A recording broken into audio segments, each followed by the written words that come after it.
Hola amigas de Tu MTV, les damos la bienvenida a nuestro capítulo Salud y Bienestar Integral.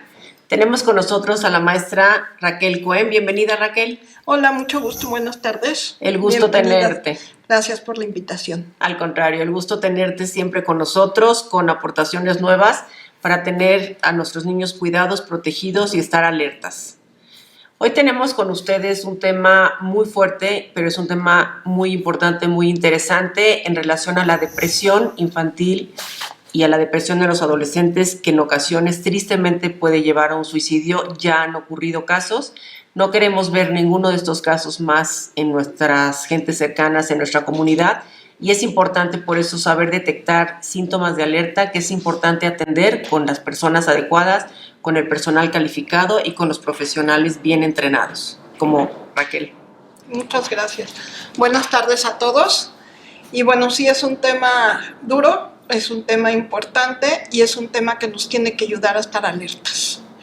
Y yo voy a hablar de cómo prevenir la depresión y el suicidio en niños y adolescentes, que se ha presentado mucho más actualmente a partir de la pandemia. Ya existía obviamente, pero a partir de la pandemia los niños se han deprimido mucho más por todos los cambios que se han presentado, y en algunos casos muy extremos, pero que también estar alerta, han llegado desgraciadamente al suicidio. Entonces, ¿han aumentado mucho en gran número a partir de...? Han aumentado los niños con depresión, igual que los adultos.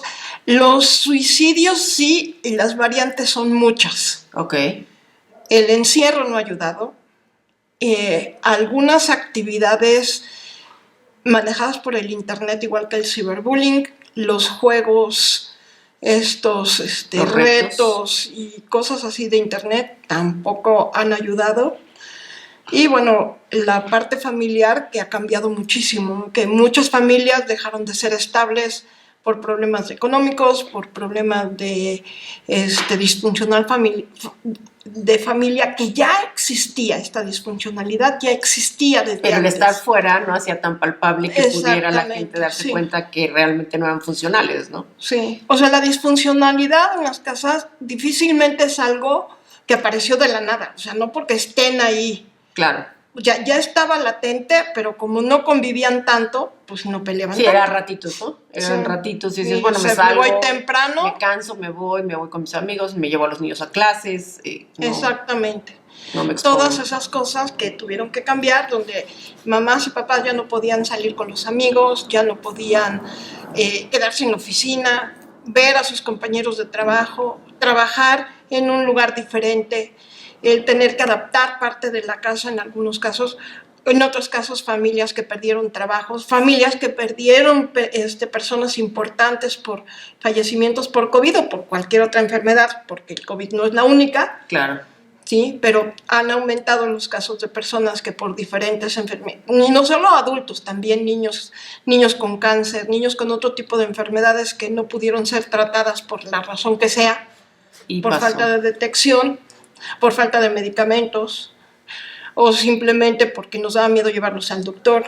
Fíjate que ahorita que mencionas que aumentó la violencia o aumentó el que fuera palpable las alteraciones familiares o la disfuncionalidad familiar dentro del hogar por estar más tiempo encerrados, yo creo que es una llamada de atención muy importante a que estemos más atentos a todos los síntomas y signos que pasan dentro de nuestras casas. Qué triste que nos hayan tenido que encerrar para que brotara esto, y de otra manera estábamos viviendo como anestesiados en el día a día, pues dejando pasar cosas y dejando, ¿no?, ocupándonos en otras, pero sin hacer esta introspección en lo más valioso que es nuestra familia. Sí, así es. Y la depresión es una cosa que pasaba muy desapercibida en muchos niños, y que ahora, con el COVID y la convivencia en casa, se ve mucho más. La depresión no solamente pasa en adultos, también pasa en los niños, pero a veces tenemos tan activos a los niños que no nos damos cuenta que los niños también están sufriendo. Actualmente, con las restricciones para muchas cosas, tuvimos que darnos cuenta. Entonces, a veces el tenerlos sobreocupados o estimulados en clases de 1000 cosas, también no nos permite observarlos realmente cómo están sufriendo. Exactamente. Okay. A veces, porque además no tenemos el tiempo. O sea, trabajamos, estudiamos, corremos las tareas, la clase, llegamos, los bañamos y los dormimos. Sí, y a veces es una clase tras otra, tras otra. ¿Dónde está la línea para saber qué tanta actividad, tanto física, emocional, como educativa en las tardes, aparte de las tareas de la escuela, debe de tener un niño? Yo creo que lo más importante, también dependiendo de la edad, pero niños a partir de 5 o 6 años ya pueden decidir qué quieren, qué les gusta y qué no les gusta. Y ahí donde está la línea entre el niño flojo y el niño que a veces hay que empujar un poquito a que haga cosas. Hay que observar y hay que preguntar y hay que platicar con el niño. Difícilmente un niño que está motivado a hacer lo que le gusta, no lo va a querer hacer. O sea, no va a decir que no quiere. Te va a decir que no quiere hacerlo. Un niño que quiere, que le gusta lo que hace, o sea, si lo metemos a clases de fútbol y después lo llevamos a clases de Kumon y después lo llevamos a clases de inglés y después otro día lo tenemos en clases de karate y otro día en clases de natación y resulta que el niño lo que le gusta es pintar,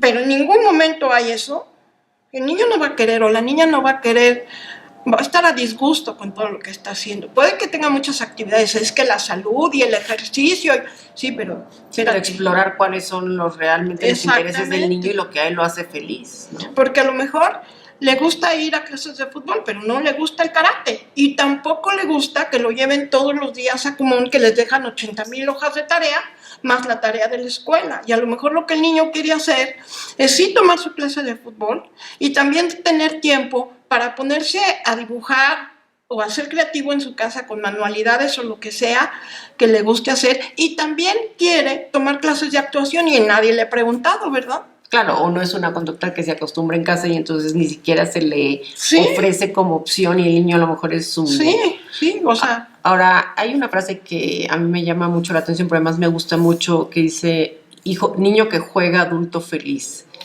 Muchas veces no les damos tiempo ya de jugar a los niños, los queremos ocupados todo el tiempo, ¿no? Y los niños necesitan jugar, que no se nos olvide que los niños tienen esta parte intuitiva y natural del juego, y son como mágicos, ¿no? Son muy naturales. A mí me ha tocado escuchar de niños de 7, 8, 9 años que me dicen, es que mis amigos se juntaron hoy en la tarde, o se van a juntar hoy en la tarde, o se juntan mañana para ir a jugar fútbol en la calle o en el parque de enfrente de casa de mi amigo. Pues yo no puedo ir porque mañana tengo que ir a una clase de música que me está llevando mi mamá. Tengo después que ir a la clase de Kumon porque tengo que ver matemáticas. Y luego tengo que ir a tengo que ir a una clase de alguna otra cosa, de religión, de yoga, de estimulación temprana, de cosas que hay hoy cualquier día, queremos cosa. Que sean niños. Y un niño lo único que quiere es ir a jugar con sus amigos por lo menos un día de la semana. Yo creo que sí necesitan hacer diferentes actividades, pero también hay que preguntarles que sí y que no. Explorar muy bien cómo la personalidad de cada niño, porque a veces también por comodidad decimos, bueno, todos los hermanitos se van a la natación porque tienen que saber nadar, porque es una cuestión de supervivencia. Sí, pero a lo mejor un niño odia nadar, ¿no? Puede aprender a nadar, pero no tiene que ser nadador profesional. Claro. Entonces, sí es muy... Y este tipo de cosas, este tipo de frustraciones en los niños puede llevar a la depresión. Okay. Puede llevar a la depresión porque están haciendo haciendo cosas que no les gusta. Están haciendo cosas que no les interesa. Sí, las hacen por quedar bien. Por quedar bien, exacto, por ser el niño perfecto. ¿Y cuántas veces como adultos nos las pasamos en terapias diciendo cosas que no nos gustó hacer de chicos o que no nos sigue gustando hacer y a veces hacemos por esta sensación de querer cumplir con un patrón que tenemos ya establecido? Sí.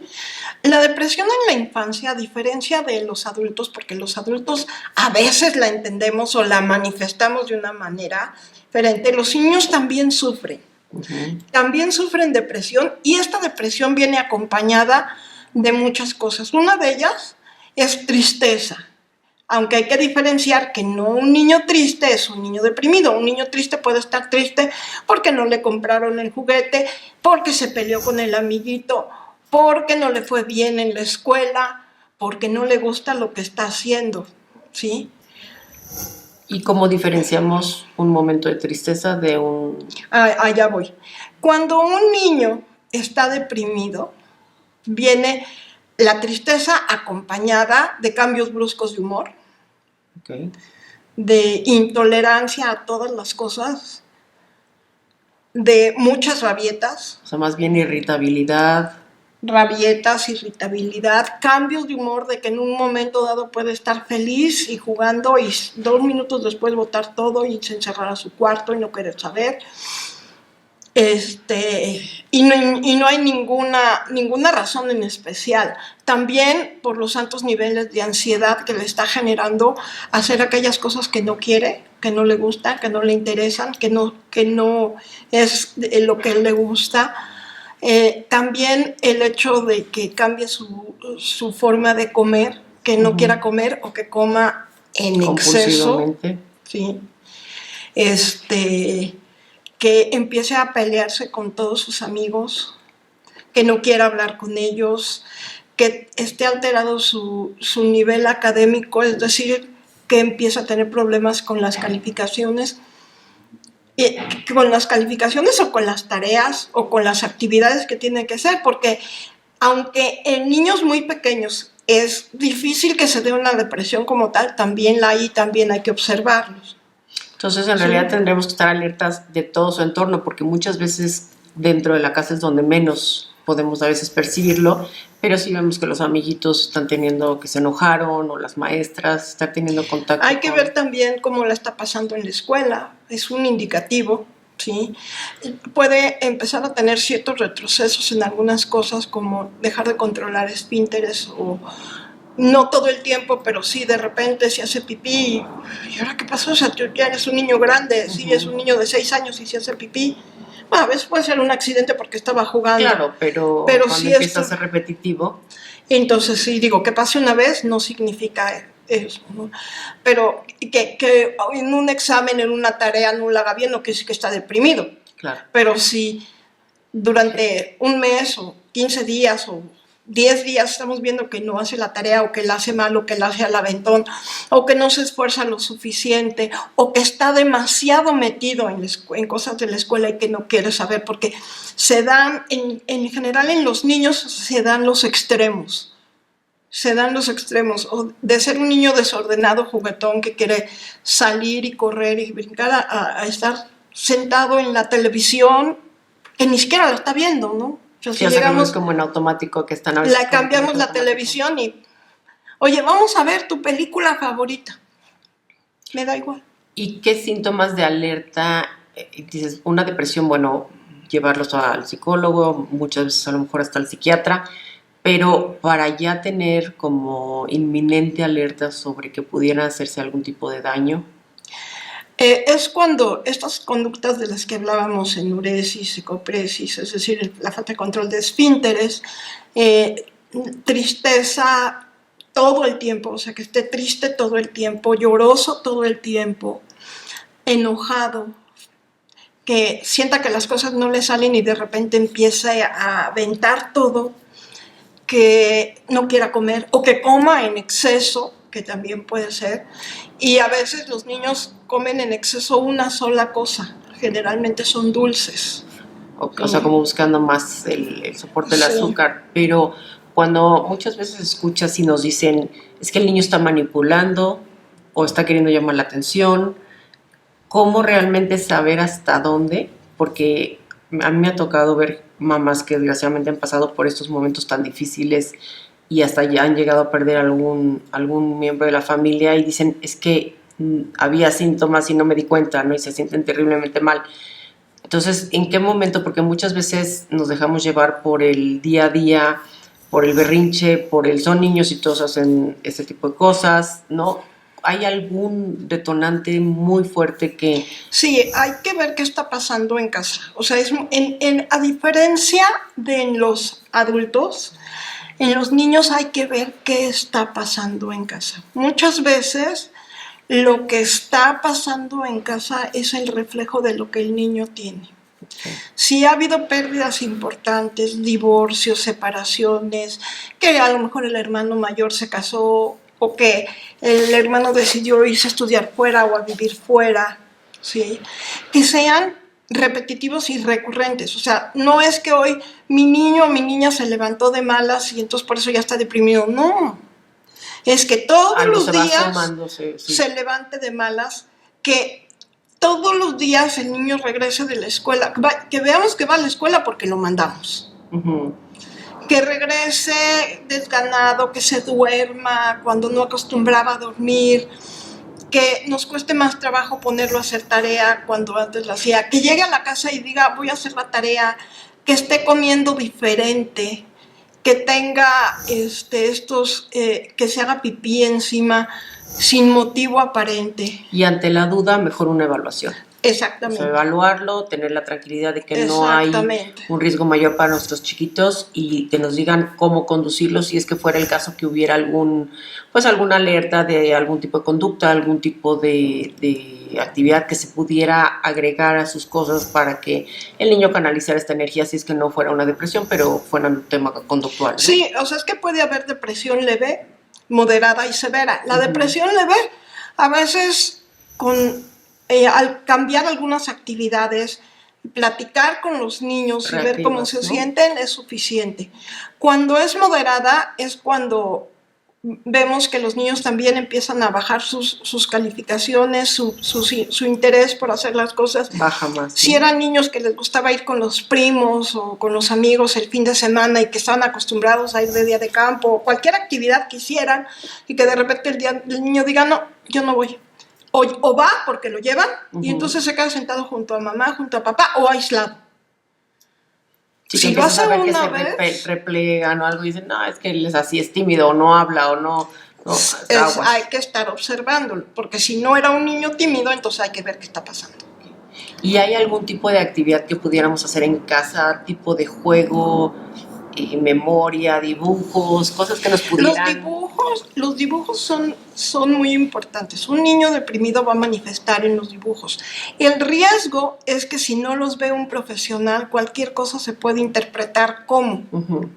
Sí. Pero cualquier cosa que salga del rango que tenemos, por eso es importante conocer a nuestros niños, porque si se sale del rango de normalidad, que era un niño que pintaba en colores y ahora pinta en colores más grises, más negros, algo está pasando, o más chiquito, no, algo que esté rompiendo sus patrones, ¿no? Por lo menos checarlo. Sí, hay que ver qué está haciendo. Ver qué está haciendo, ¿no? Que apriete mucho y le rompa la punta a los lápices, que antes no hacía, que eso es muy importante, porque hay niños que sí aprietan todo el tiempo. Que muerdan los lápices. Que tenga conductas que no había presentado antes, hay que estar muy al pendiente. Y algo que es muy importante es permitir que los niños nos digan qué les está pasando.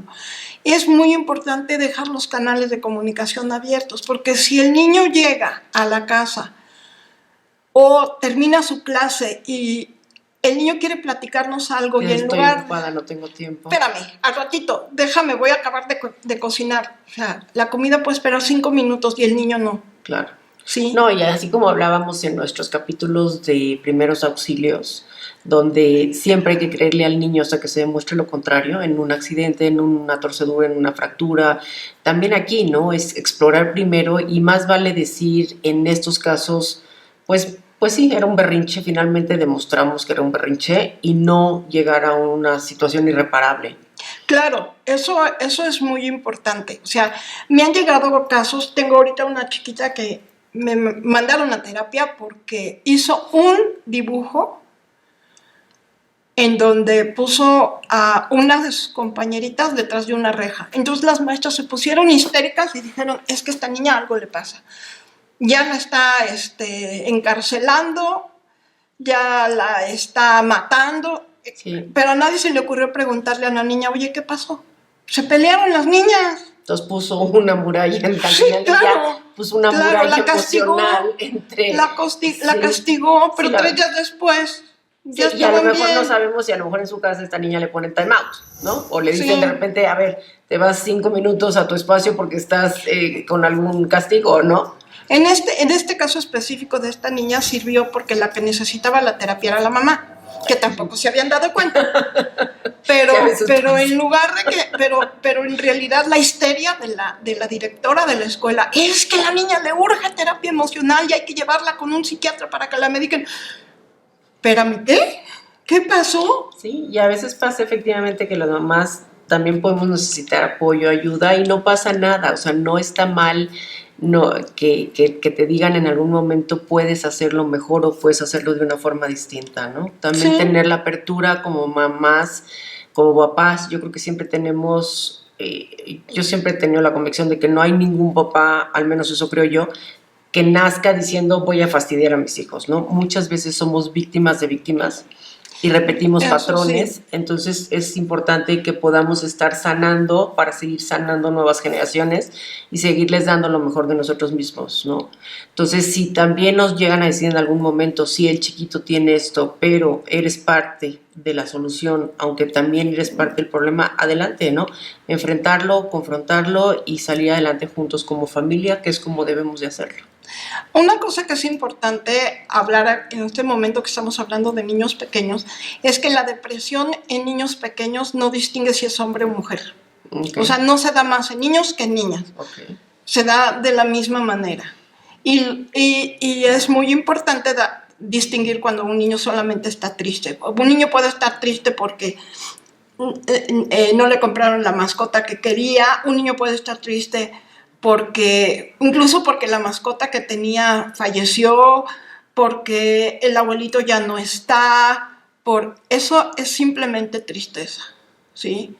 Es muy importante estar observando esa tristeza para ver que no se haga más grande y se convierta en depresión.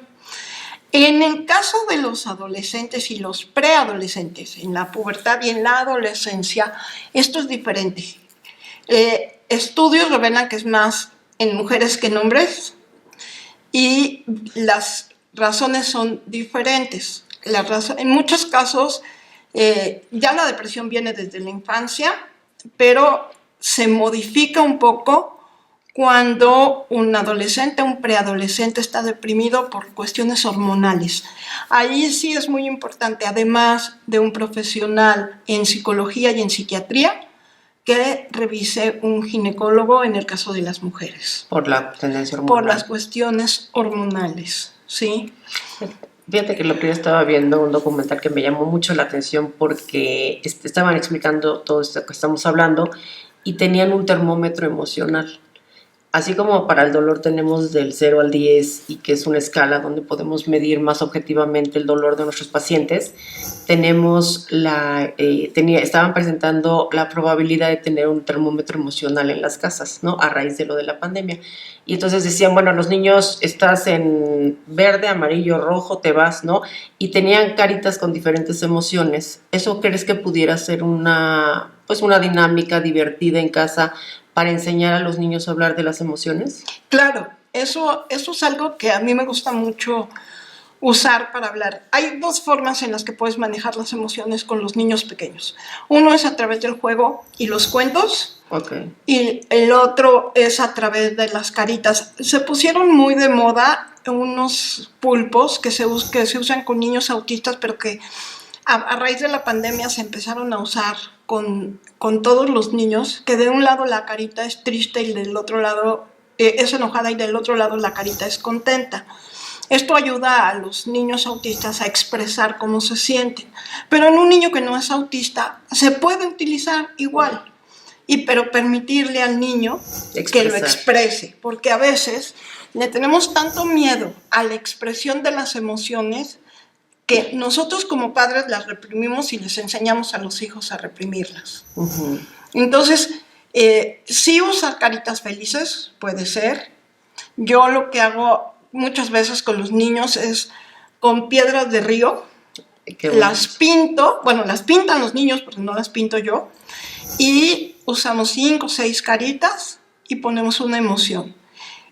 Esta se les queda para trabajar en terapia y se les pide que hagan una en casa también. O sea, además es algo que ellos crearon, que está muy lindo, ¿no? Y poner esa carita dependiendo de cómo se sientan. Si el niño está triste, puede agarrar su carita de tristeza y ponérsela enfrente a la mamá, y entonces la mamá sabe qué es lo que está pasando. Y ni siquiera tiene que confrontar esta parte de decir, me siento triste, ¿no? Sí. Que tendría que haber una comunicación tan libre para poder decirlo, pero a veces no pasa. Entonces, darle esta entrada de comunicación al chiquito o a la chiquita para que lo expresen. Es que esta parte sí es una parte aprendida, el no saber expresar las emociones. Venimos de un mundo muy machista, Muy contenido, que no permite la expresión de las emociones. No estoy diciendo que todas las personas sean machistas, estoy diciendo que la historia nos ha enseñado a escuchar y a ver que los niños no lloran y las niñas sí pueden llorar. Sí, pero lloran tanto que entonces no les hacemos caso. Exactamente. Y veía en un post que pusieron el otro día en Facebook, que lo voy a buscar porque lo puso una amiga mía, que decía, estaba un niño sentado a un lado y había un letrerito que decía, los niños sí lloran, y el niño sentado a un lado llorando, niño varón, lo cual me pareció que tendría que ser así. Sí, tienen todo el derecho. Y darle valor a cada una de las lágrimas porque algo tiene, ¿no? Y además el permitirte llorar, pues te limpia el corazón, ¿no? Entonces también a veces simplemente descargar y darle esa confianza a un niño para sacarlo y automáticamente te caes, no llores, ¿no? ¿Qué pasa si lloras? Absolutamente nada, no pasa nada. Tienen todo el derecho a sentir dolor, tanto físico como emocional. Pero lo que dices en relación a la cultura es el miedo a la vulnerabilidad, que te pudiera volver débil y al contrario te fortalece. El expresar las emociones es una manera de mostrar la fortaleza que tenemos, a diferencia de estarlas escondiendo, ¿no? Por eso es que a veces buscamos películas para hacernos llorar. No estoy llorando porque me sienta triste, estoy llorando porque ahí la película mostró una escena que tengo que llorar. Es que esa película la hicieron para llorar, lo siento. Claro, y parte si se permite. No, además la inteligencia emocional realmente nos demuestra eso, ¿no? Que a mayor expresión, mayor fortaleza porque no tienes este miedo ¿no? Y generalmente es gente más tranquila, gente que no tiene esta necesidad de explotar porque tiene esta seguridad de que no pasa nada, ¿no? Con las emociones. Sí, así es. La depresión, hay una pregunta que me hacen mucho los papás, es que si la depresión es hereditaria. La depresión endógena, es decir, la depresión que está dentro de nosotros, que parte de dentro de nosotros, sí es endógena. ¿Qué quiere decir endógeno? Que es este tipo de depresión se da porque el cuerpo no produce suficientes sustancias o suficientes neurotransmisores para tenerlos a nivel normal, que serían la dopamina y la serotonina. Uh-huh. ¿Sí? Entonces, esa es la que se hereda. ¿Sí?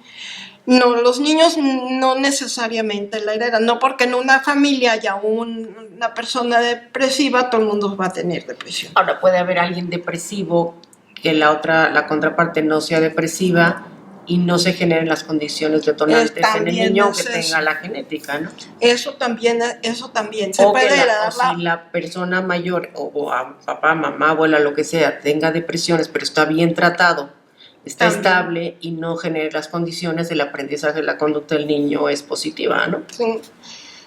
La depresión infantil no siempre es hereditaria, generalmente es por factores externos. Hay que estar más al pendiente de un niño triste que viene de una familia donde hay más de un depresivo, ahí sí. Pero, ¿cuáles son las causas para que se presente? La crianza, la manera en la que criamos a los niños es una de ellas.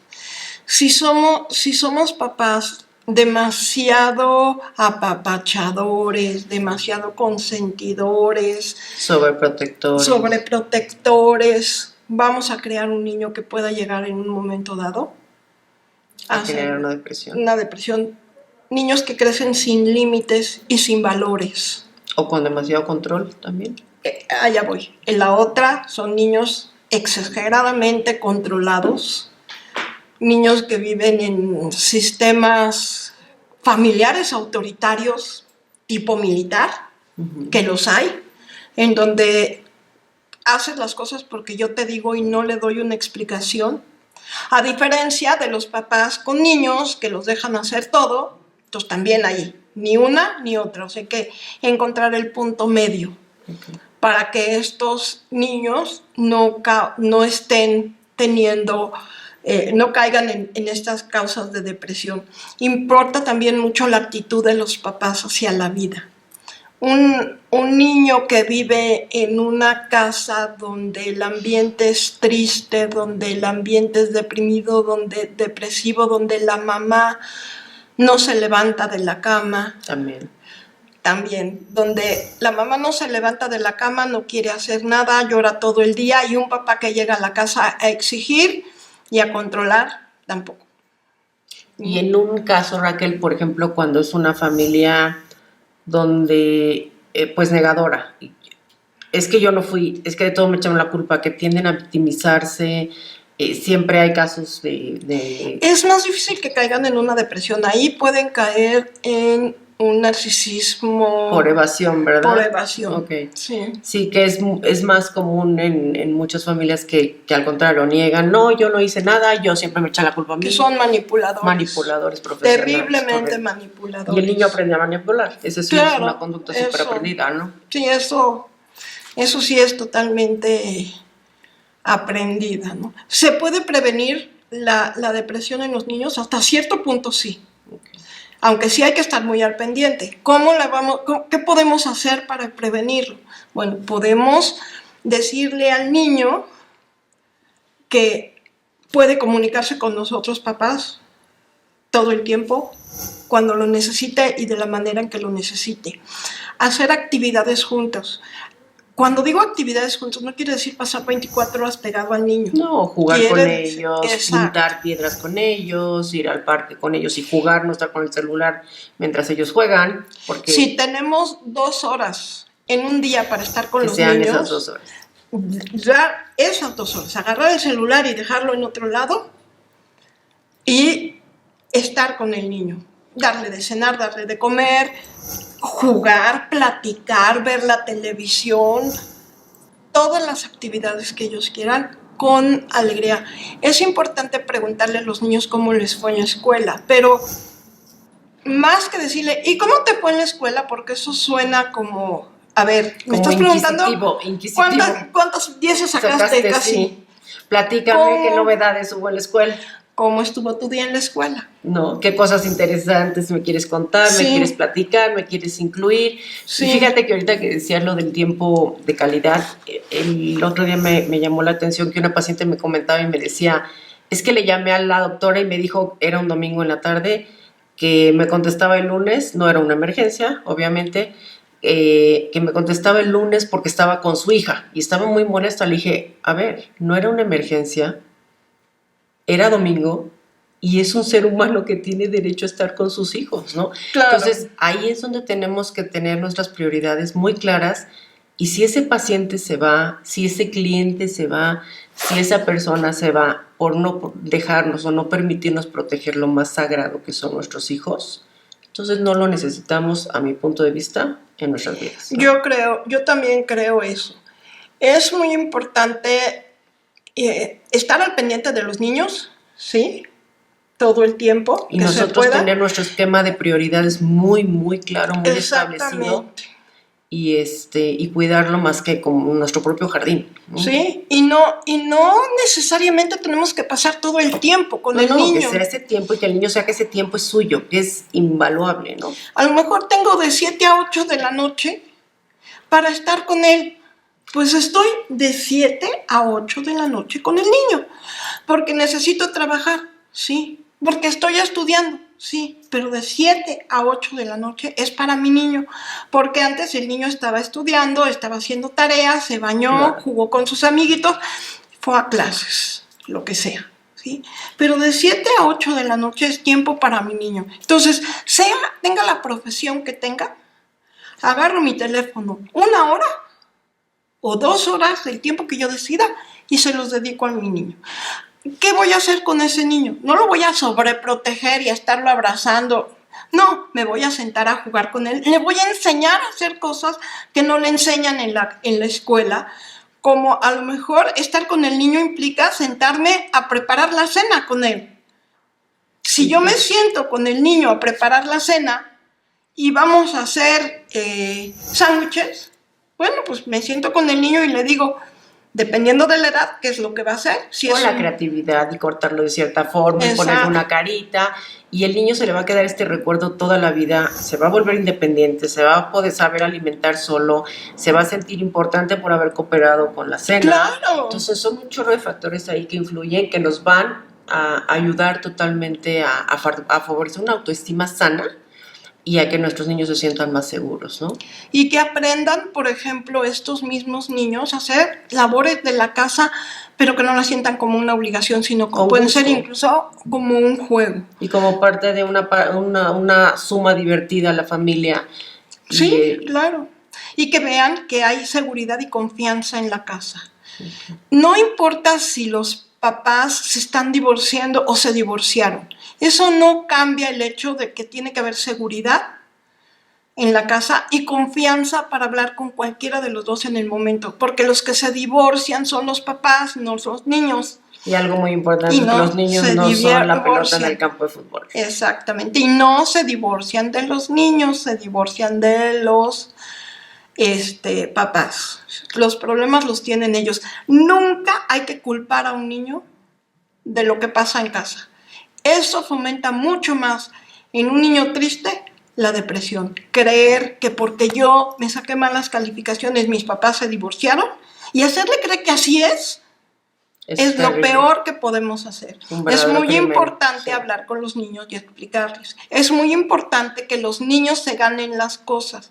No estoy hablando de que se las ganen con trabajo y remuneración económica. Estoy hablando de que se las ganen, de que se ganen las cosas haciendo trabajos en casa, trabajos simples.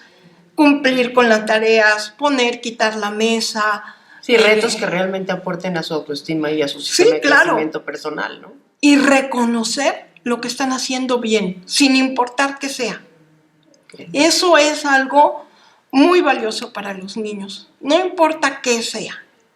Ahí un tema que dices, esto es bien importante, porque a veces no es reconocer a dónde llegas, sino el esfuerzo y el camino que estás haciendo para llegar, ¿no? Porque el reconocer el camino y el esfuerzo nos permite quitar el famoso perfeccionismo de que estamos aquí y calificamos la meta. En cambio, disfrutar el camino con ellos nos ayuda a generar niños que aprendan a moverse en diferentes matices en la vida y que sepan que de todas maneras valen, aunque a veces el objetivo no se consiga.